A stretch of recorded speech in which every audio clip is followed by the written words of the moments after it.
отделението, след като е било лекувано от бронхиолит. Доктора го прегледа и влезнахме в сестринската стая да му пише терапия.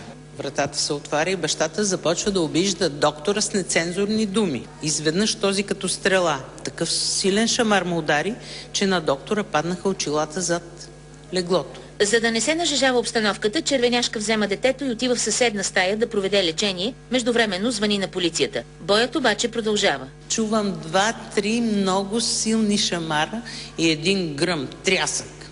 Впоследствие разбирам, че този баща е изтеглил телефона на доктора от ръцете и го е треснал тук в коридор. Бащата заплашва, че ако не изпратят детето му в друга болница, ще хвърчат глави и изчезва. Едва в понеделник сутринта се явява в полицията. Търсим го на улица Съединение в Бяла Слатина, където живее. Близките му казват, че го няма и не могат да се свържат с него, но оправдават поведението му. Той видео плашил се, детето му бил много зле. Трябва ли да стига до бой, според? Не знам, нищо не мога да ти кажа, защото аз не бех там и не знам. Докато снимаме, се събира цялата махала. Появява се и бащата Бияч, 21-годишният Венцислав Атанасов. Обяснява, че е бил афектиран, защото според него детето му не било излекувано въпреки престоя в болницата. Какво каза да го преглеждам? Нали съм го преглеждал, не бой, ще му мине. Викам, дай ми направление за прегледа. Не може, аз го държа тук 10 дена, няма право, един месец да седи в болницата. Викам и как? Викам, да умре детето. И след това той почна там да ми вика, аз го ударих един шамар. А защо си му счупил GSM? Защото ме ядос.